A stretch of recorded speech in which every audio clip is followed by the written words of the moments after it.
What's going on, y'all? Professor Lyrical. I'm going to call this cultural capital moment. What that phrase means, cultural capital, is mean learning the things that have value, right, in the game that you're in. So if you're in higher education, the cultural capital is understanding the rules to the game in higher ed, right? You might have cultural capital in hip hop, right? You kind of know who the MCs are, like what a dope verse is, what an ill 16 is. I'm an MC, so I have cultural capital in that, and I have cultural capital in higher ed. But I didn't have it when I started really either, right? You don't really have it unless you're born right into it. And we're not really born into higher ed unless you got family, your friends, or brothers and sisters who are in it when you're doing it, or maybe they're professors, right?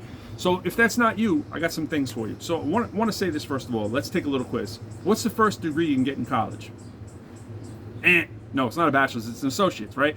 Think about your 2-year degree. I've said it in other videos. Get a 2-year degree, show and prove, knock it out the box, then go get a bachelor's, right? Transfer to state school that's also cheaper, or wherever is going to give you free money in the best package, depending how well you knock it out the box. So what goes associates, 2-year degree. Bachelor's, that's a 4-year degree, right? So you can take your last 2 of your bachelor's by transferring in your associate degree somewhere else, then you only need 2 more years, right? It kind of works on 2s. You'll see what I mean in a second. All right, so after that, you can do +1 programs at some places. A bachelor's +1, you can find +1 year, you stay on 1 more year full time, and you knock out a master's degree.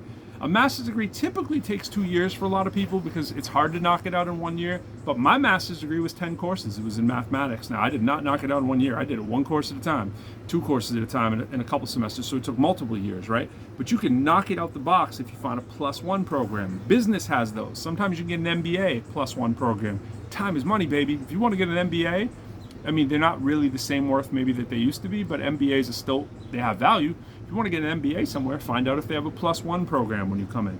All right, but a traditional master's, maybe 2 more years than your bachelor's. Some of them are 10 courses. Find out, pick and choose. If you just want a master's for the sake of a master's, find out which one requires less courses, right? You can do that. There might be a few things that you like, and you're like, let me pick. Time is money, baby, right? So find out the one that has the least path of resistance if all things are relatively equal.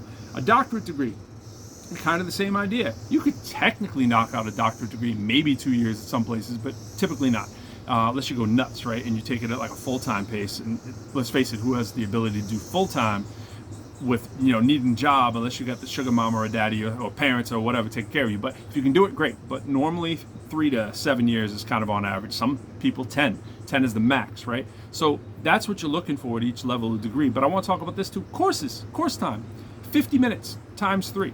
That's a regular course, 3 days a week. 2 days a week, an hour and 50 minutes. That's typical.